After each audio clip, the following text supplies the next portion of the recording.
Welcome, ladies, to the Real Estate Investor Show, providing inspiration, strategies, and insight to empower women investors to live balanced and financially free lives. Now, here are your co-hosts, Liz and Andressa.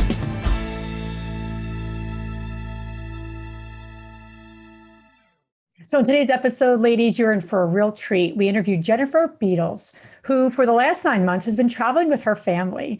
And what I love about what she has to say today, we got into so many great specifics around growing your portfolio and market analysis. But what really is very powerful is the power of going all in on a niche and how important that is, especially in today's hot market.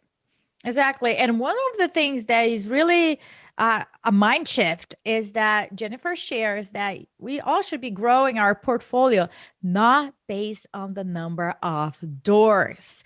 We should be based on the cash flow and how that fits our lifestyle. And I think that, that if we all think about it, and she gives very, very specifics on how she was able to quote unquote retire her husband and really create the lifestyle that her and her family love. It is really down to earth episode and inspiring. So if you're looking to invest out of state and grow your portfolio that also fits your lifestyle needs, this episode is for you. So enjoy. Welcome back, ladies. This is Liz. And this is Andressa. Welcome back to the Real Estate Investor Show, where we are on a very huge mission, and it's our passion to empower women to live a financially free and balanced life. And we have Jennifer Beadles on our show today. Jennifer, thanks for taking some time to be with us here today. Hello, ladies. Thank you so much for having me here. I'm just honored and thrilled to be here with you all today. You have such an amazing background, and I love the things we're going to kind of get to. I'm selfishly very curious about some of the things you're up to right now. So it's all about me and really to serve my own needs now. Okay. But anyway, as we always like to kind of kick things off, as you all know, we love to kind of just share something quick with you, our wonderful community. And thank you so much for being on this journey with us. We always like to say. So Andressa, what is happening? How are you? What is coming up for you? Well, besides reading and listening to real estate books, business strategies, I'm big time in self-development. I awareness and making sure that I am as elevated in that sense as the other parts in my life. And I was listening to a couple of podcasts this week about forgiveness. In forgiving ourselves in a daily basis. I was like, oh my gosh, that's kind of like heavy and deep. But hear me out on this. If you are taking your business to the next level, you are making mistakes and you are putting yourself in an area that it's like super uncomfortable. And we tend to beat ourselves so much. And we hear that voice, right? Inside, it's ourselves on our own head. And yesterday, I'm doing different things and I heard the voice. I was like, wow, you screwed up there. Or that's something is off there. And it didn't stop. And I started having a conversation with my own head saying, what, can you stop talking about that? And then I listened to this podcast about really you expressing forgiveness to yourself and acknowledging that, yes, I forgive you for X, Y, and Z, and you're going to do better. You're going to learn from it, and you're a human being. You can make mistakes and you're going to do better. And then I felt like when I literally said it to myself, I was like, okay, I forgave myself. Or it felt like somebody else was forgiving me for my mistakes. And this was like a kind of like a first time for me because I usually don't pay attention to my head. But it's coming up to me more because the more that we grow our community, the more that we step into other areas that we never thought that we'll be stepping into it, the stakes are higher. And the stakes are higher, the my commitment, our commitment to our community, to the women out there, it's higher as well. So think about where you're going through in your life, in your business, and don't forget to forgive yourself and pat yourself in the back, because if you are making certain mistakes or screwing up here or there, it's because you're a mover and shaker. So I just want to share that with all of you women out there that are listening to us, because we sometimes tend to be very hard on ourselves. So I want to share that with you. Love that. I love that. And it's fascinating about, I think, if I can make a generalization of women, we're so quick to forgive others. And we just give that away so easily. And no problem. But it's harder to forgive ourselves, right? So love that. Great suggestion. Take that into our personal and professional lives, right? Yeah. So as we kick things off, Jennifer, we always like to kind of get into women's story and ask them, what propelled you to get involved in real estate investing? Oh, fantastic question. What really propelled me to get into real estate investing was when I purchased my first home. And I was 21 years old and I was working 2 different jobs so that I could afford to purchase my first home. And I realized a couple of things throughout that transaction. One, I saw how much the real estate agent made by showing me one house. And then number 2, I saw the possibilities of building wealth through real estate investing. And so I decided pretty quickly, after I think a couple of months within purchasing that home, that I wanted to get into real estate. I just wasn't sure in what capacity. I wasn't quite ready to go into full-time sales. And so I got hired on with a builder developer, and really my whole world just opened up. Then I learned about land development. I understood cost estimating. I understood how to do short plats and permitting and AutoCAD, leasing. I mean, really just kind of went all in. And within, it probably took about 6 months for me to do my second deal, which was partnering with my parents. Again, I was 21 years old, so I didn't really have much money. And I convinced my parents that they should be my partner. And we partnered on a duplex, and really just kind of rest is history.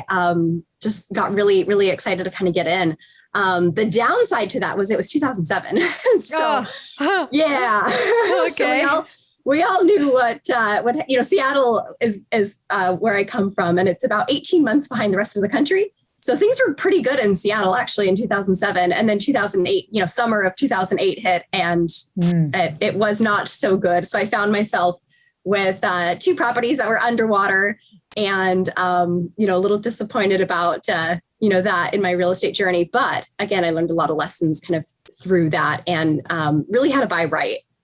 Exactly. So for everybody that are listening, if you're 20 years old, please, just like that's like the killer formula. Go work for somebody.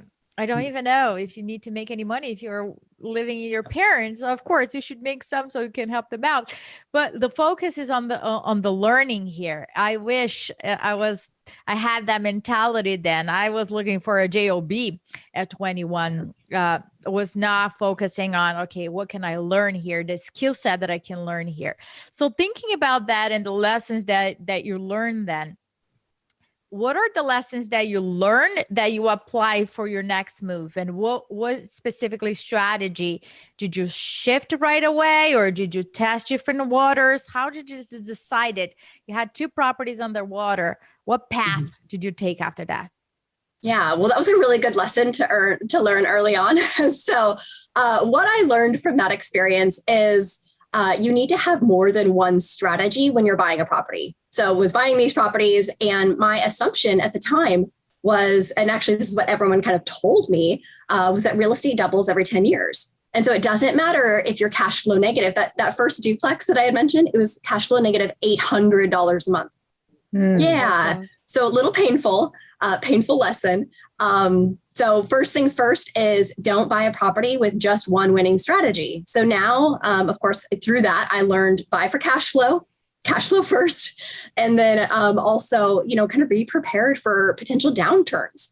The next thing is I learned how to get really good at operations. And so I turned that negative $800 a month into positive $500 a month. So delta of about $1,300 a month pretty quickly. And so I learned that through doing rent increases. We were also able to do a refinance on the property, lowering that monthly mortgage payment. So that was really key. And then the next thing was really just kind of learning how to build my team and surround myself with other people who are living the lifestyle that I want to live. And so again, I mean, prior to that, everyone was kind of, I was hanging out with a lot of real estate agents and people who were flipping houses. And everyone said, oh, you just buy real estate. It's going to double in 10 years. Sure, you're going to have to pay a couple $100s a month to keep it. But, in 10 years, you're going to be a millionaire, right? So at 21 years old, that was kind of my vision for what investing would look like. And then 2008 gave me that really great lesson, which is real estate does not always go up. So you have to really focus on the long term and you have to make sure that the deal makes sense on day one. Yeah. And now you fast forward, right? Because I, lived through that time of '08 and yeah, it was just like a tough time, and it was a tough time in our business too, just because we didn't know what we didn't know. And, we were in assets we shouldn't have been. And then obviously the economy doesn't help. Right. But you clearly made it through and now you're thriving in this hot market, totally different market, what we're going through right now. And you talk a lot about niche investing as a really important strategy. And I love that because in so many ways, people are just complaining about not finding deals and and there's just a lot of complaints out there in our space, right, of investing. And, I forget who I was talking to, but we were talking about this idea of going all in on one key thing, one niche. So talk a little bit about your strategy. What niche do you focus on and why is that so important, especially quite honestly in any market, but why is it so important right now in today's market? Absolutely. Well, what you focus on expands. And so I meet a lot of investors who are doing flipping and then they're wanting to do buy and hold and kind of venture off into self-storage and try to do all of these things. And a lot of times I don't see those people succeeding at a high level because their focus is in so many different areas. And it's really hard to make that happen when you're trying to do so many different things. And so I was there in the beginning. Again, we were doing spec home building. My husband and I, we were doing flips. We were trying to build our rental portfolio, but it was a little bit tough. It was a mindset shift because we could flip a home or we could build a home and sell it. And it was so profitable. That one-time profit was so fantastic that we actually had people saying, well, why then would you go and buy a rental property to make $500 a month when you can flip a house and make maybe 50? Jennifer, that doesn't make sense. And so, but what they, I think we were missing and they were missing at the time is that's a one-time profit. You sell that property, you get the money, you pay a lot in tax on that. Right. Yep. Just a quick disclosure for you guys that are not taking that capital gains as in consideration, right? It's not like 50 grand free and clear. You gotta pay Uncle Sam from those profits. And so, but we realized with our long-term buy and hold that it was kind of snowballing over time. And then we had the benefit to do a cash out refinance and get that 50 grand in our pocket tax-free. And it was kind of like, okay, this is the winning strategy. And so to your point, Liz, or to, your question, why is it important to niche down is, again, I think that when you focus, then you can get really good. I mentioned I got really good at operations. And then we were able to, really kind of expand our portfolio by just focusing on that. And so instead of flipping properties, we said, okay, we're going to put a pause on that. And instead we're going to flip to hold, meaning we're going to buy the same kind of flips that we would, but we're going to keep them as rentals. So we're going to do a cash out refinance, get that money back in our pocket, not pay tax on it, but then have that residual monthly cash flow for the rest of our lives. And so once we made that mental shift, again, our whole world opened up. We had a lot more time and freedom. Now with that, we have niched down in the buy and hold space. So, even to this day, we do supported living, which is renting out to people with intellectual disabilities. And so this allows us essentially a 0% vacancy rate. Our tenants stay on average 10 years or longer. We get all the funding is through the state and federal level. And so we often earn higher income. We're able to net more. And so we can buy these smaller properties and they are highly profitable. So that's a niche that we focus on. We also do build to rent. And so we can build duplexes, again, small multifamily. We really kind of, I'm not one that's going for unit count. I'm going for how much cash flow can I get that's going to support my lifestyle so that my family and I can go and travel and have our free time and, focus on that. So, build to rent is another one that we do. Of course, out of state investing. We've been doing that for about the last 5 years, investing outside of Seattle. And so I think that there's a lot of opportunity to niche down in one area of the business, which for us is buy and hold. I want to emphasize what you just said, because I think that I hear so much about the question, like, how many doors do you own? Like that question should be like eliminated for everybody's vocabulary in conferences and anything else, because it really doesn't matter to the person that okay, does it matter if the person says 5, 100, 2,000? It doesn't really matter. The emphasis, as you were saying, Jennifer, it's what I also believe, like, talk to me about the cash flow, and does that support my lifestyle? Last time that I talked to you, you were traveling with your family. You were on the road. So you're not just talking about it, but you're like walking the walk. And you are able to do that with different things that you put in place, especially out of state investing. I want to go there for a little bit, because a lot of people are facing really high prices around their backyard. And they're like, oh my gosh, I just can't do this here anymore. And they're very like hesitant in thinking about how the hell I'm going to do out of state if over here is still work. I can't imagine out of state. So for those folks that are thinking about that, what would you say will be their first steps in order for them to get out of their comfort zone and break that shell and benefit from out of state investing? What would you say? Yeah, excellent question. Well, and I will acknowledge the concern of investing out of state. It actually took me 9 years of investing locally before I felt comfortable investing out of state. And so I think the number one thing is to get clarity on exactly what your criteria is. If you don't know what you're looking for, it's going to be really hard for an agent to identify properties that meet your criteria if you're not clear on that. So that is number one. And then number two is it's incredibly important that you are investing in markets where more people are moving to versus leaving. And so anytime I've had an investor call me with potentially negative experience investing out of state, the first question I ask is, what city are you investing in? What types of neighborhoods are you investing in? Because of course, the types of properties that you buy and the neighborhoods that you buy in, those are the kind of tenants you're going to attract. And so if you're buying A-class properties, you're likely going to be attracting A-class tenants, right? Tenants that are willing to pay more for more luxuries, and same thing down the line. So if you're investing in high crime areas, you're likely going to be renting to people who are going to be participating in the crime of the neighborhood. Mm-hmm. And so I think it's incredibly important. A lot of times I think investors think, well, I am, live in LA, or I live in Seattle, or live in, DC, and property manager is going to handle it. Doesn't really matter where, what I buy and where I buy. And it does. It really does. I mean, if you get into a bad neighborhood in a bad city where more people are leaving than coming in, it's going to be a really poor experience for you. It's going to be hard to find good tenants that are going to stay and pay. And potentially, if you're, again, investing in those, high crime areas or areas where people just don't want to, be in, then you're likely going to have high turnover costs that can wipe out an entire year of cash flow. And so the neighborhoods that you're investing in is incredibly important, and the team. So I can work with any type of real estate agent, but really the property manager is the key. So the property manager is going to be your eyes and ears. Ideally, you're working with a property manager who also does project management. So I like to buy, BC class properties that have some value add, right? Meaning there's some deferred maintenance, or the rents are lower than fair market. And so I want to hire a property manager that can bring in a contractor that they will go out and take pictures every single week. I'll pay them, of course, extra for this. And they will oversee the renovation for me so that I can take on some of these properties. But for me, I'm in 6 different markets now in 5 different states.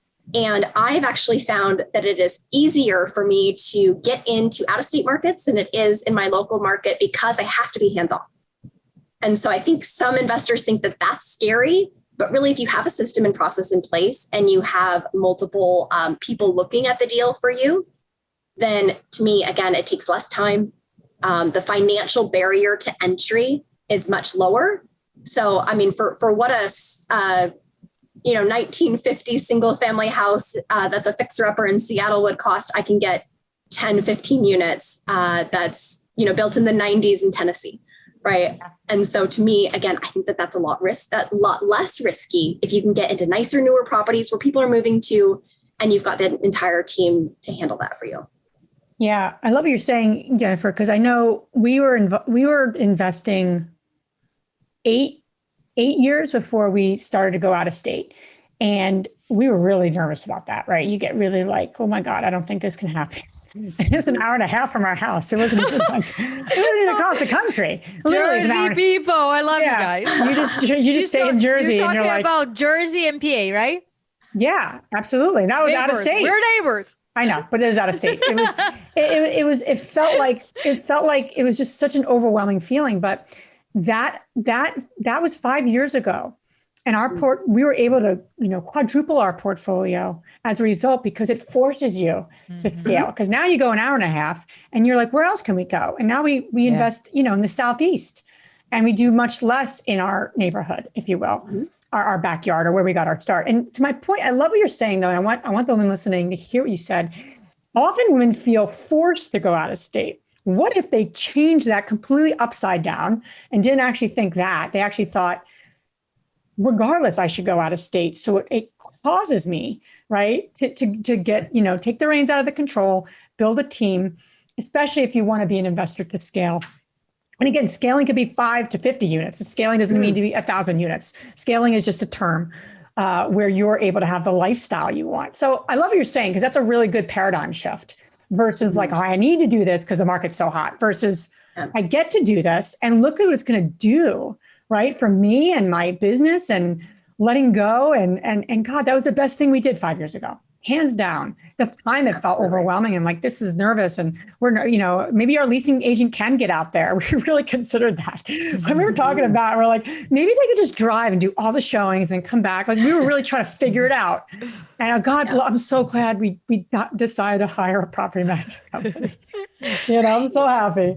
But I love what you're saying, because it is a paradigm shift. And I think we need to do that more often, is to say, what is this going to give me? What is this going to yield? And any successful investor that's going out of state will say the same thing. This causes you to get your team in place, your processes in place, because you can't be there in 5 minutes. So what do you have to do? I'm curious to hear from how did you choose these areas? What's some of that criteria? Like, what are your go-to analysis, if you will? Like, how do you, what's your sweet spot? Yeah. So in the very beginning, I chose Indianapolis. And mostly what I was looking to do was target 2 to 3 markets, and then start to build a team, and then decide the best team. And I was going to work with them. And so, And so I started with Indianapolis, mostly because I had recognized that what I like to do is go back to the last recession and see how that market performed. And Indianapolis did not have that big dip like Seattle, like, Phoenix, like Florida, Las Vegas, a lot of the other markets. And so I found myself with, my entire portfolio in Seattle, and said, okay, I want some location diversification. Where can I go that's going to be very different than Seattle, so that I can get that location diversification? So started with Indianapolis. There wasn't, massive population growth there, but it was stable, steady. And then the next thing is I looked and I said, okay, there's some job diversification here. It's not a one employer town. They've got multiple universities. They've got the Indy 500. They've got a lot of other automotive and, different industries in Indianapolis. So I liked that. And then the next thing is the properties were incredibly affordable. And so I bought that first duplex for $155,000. We rented it out for $2235, which to me, that was like, we were getting a 15% cash on cash return. So that was fantastic. And now today, though, how I evaluate markets is I am really looking for markets where most people are moving to. So I'm investing in Idaho. I'm investing in Tennessee, in Texas, in places where, we're kind of seeing this population migration shift, partly due to COVID, but it had kind of started pre-COVID. And then I think COVID accelerated it. So anyone that was thinking, oh, eventually I'm going to move from LA to Nashville, the COVID said, now is the time. So go. Everybody's just like, I'm going to get the hell out of the city. I'm out. No. Right. Yeah. Right. And so I really just kind of go through the economics and trends and demographics of these markets. Is where are people moving to? Where can I find still really great price to rent ratios? And how can I get into these markets before every other investor? So I kind of tend to stay out of the really hot markets that, I'm here in Phoenix, but, kind of stay out of the markets that are just really, really hot, that every other investor is looking to get into. I just like the boring, stable, steady, high cash flow, high return. I'm going to expect rent increases over time. I'm going to expect the values to go up because the trends in the market are just really fantastic. And so really, I start with the data. And then after I've decided this is the market I want to be in, then I go and build the team. Now, let me ask you a quick question following the criteria. And I learned this from doing our criteria for apartment building. We have like a quote unquote U criteria. So our criteria is that we want to be an hour from an airport. We don't want to drive more than that. So it has nothing to do with the market, has nothing to do with the neighborhood, has to do with us. So it's something that needs to fulfill our needs. Do you have something like that it needs to fulfill your family needs? So we do like to be within a 1 hour radius of a major city. And so that's actually, all of our rentals are within a 1 hour radius of a major city that a lot of people are moving to. And then it's really fun. We own a couple properties just outside of Nashville, and it's really fun to be able to go to Nashville and write that trip off, go and visit our little apartment complexes. But other than that, I'm really just numbers driven. What can I cash flow? What are these units going to do to our lifestyle, continue to fund our lifestyle? So let me piggyback on that because lifestyle is a big thing for you and in your family. And sometimes we're just thinking about, okay, I'm going to grow my portfolio, and then you're like running ourselves to the ground and not really living the lifestyle. So share with us, because I think that you can also inspire others to do the same. How does your real estate business kind of marry your lifestyle, and how do you make it work? Yeah, well, I'll back up to your first point about you're doing all of these things and then you don't have the freedom that was the purpose for investing. Right. So we were there. My husband, so we were able to replace his salary in 2014. And so he quit. Actually, I think his last day was in December of 2014 when our daughter was born. And then he kind of jokes that he retired, quote unquote retired, but then ended up working more in our rental portfolio than he was at his W-2. And so we found ourselves kind of at this inflection point in 2016 where we said, wait a second, we've been working really hard to build our portfolio, and yet we don't have the freedom that we accomplished our financial goals, and yet we missed out on the lifestyle goals. Right. And so we didn't have this freedom. And so we said, okay, we need to rejig this here. We need to shift onto, okay, so how can our portfolio give us the freedom? And really that was actually our purpose for going out of state. And my husband was really concerned about it. And he said, well, we have all our systems, all our people, everything here in Seattle. It's so scary. How are we going to do this out of state? And so anyways, we made it happen. And I think having that guiding light, to your point, Andressa, is, so what is your lifestyle going to look like? And so today, fast forward to today, and we've been traveling, it's actually going to be 9 months next week, full-time as a family, in our RV. So we've chosen to travel for the last 9 months across the United States. We've been to, I think, 22 or 23 different states. We are leaving in about 20 days to go spend the summer in Europe. And so we'll spend most of July through October traveling around in Europe. And the only reason we have this freedom is because our rental portfolio allows us to do that. We can be location independent, remote, anywhere in the world, and still operate and run our rental portfolio. But it definitely took, at first it took a mindset shift of releasing and relinquishing the control and not having to play a part in every little piece of the business. I think, especially for me, and I see this with a lot of women, is we are natural project managers. We want to go in and get in, and we have a lot of drive, and we want to make these things happen. And that serves you, but there also has to be a plan to step back And so again, for us, that inflection point was 2016 when we realized we've done a lot here, but we don't have, we couldn't have gone and taken a 2-week vacation the way that we had set our business up. And so, yeah, it was time for a pivot. And today we probably spend maybe 5 hours a month or so, maybe a little bit more time as we're in acquisition mode, writing offers and doing negotiations and things. But once we get a property into performance in our portfolio, then it kind of set it and forget it. That's what I was going to ask you too, as a follow-up to that is, are you maintaining your portfolio or growing it? So it sounds like you're doing both still. Oh, absolutely.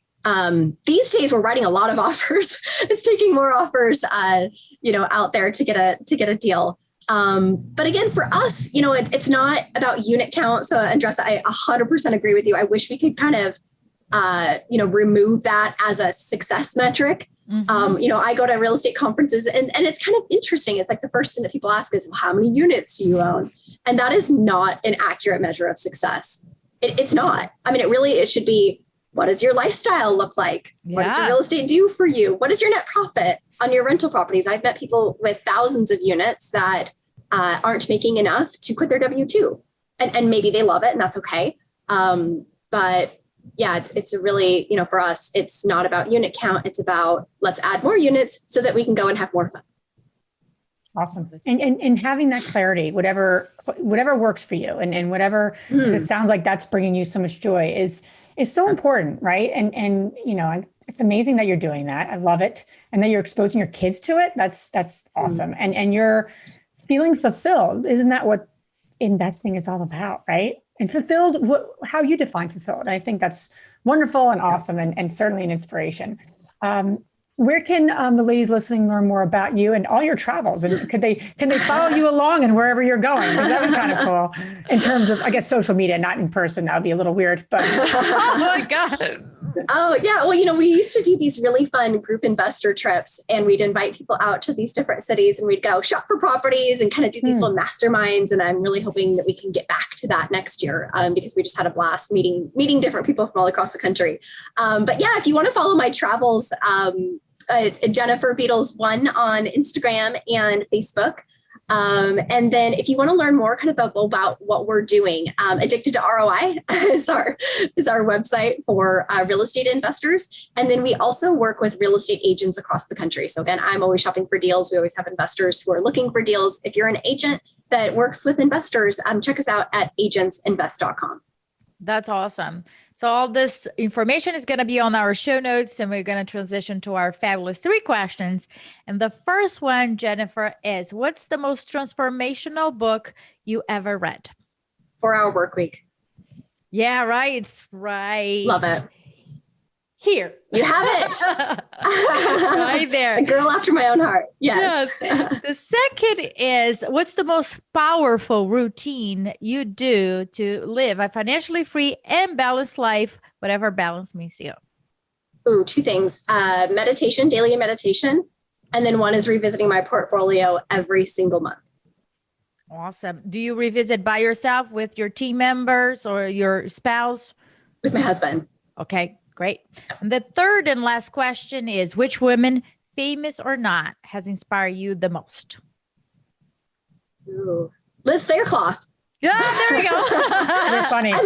Liz, I love your morning jog. Oh, that's cute. It's so fun to watch. That's awesome. That's awesome. I have the time. I'm like, is anyone watching this? So that's good. I'm glad you're watching this. Oh, I'm watching Liz. Oh, I love it. Oh, I love it so much. Oh, you're sweet. I'll send you a check I don't know where I can send that check to you because you're traveling, but my corny joke. But Jennifer, thanks so much for being on here today. Thanks for sharing all your great nuggets and what you're up to, and excited to see where you go and what you're creating. You're creating something wonderful. So thanks so much for all your time.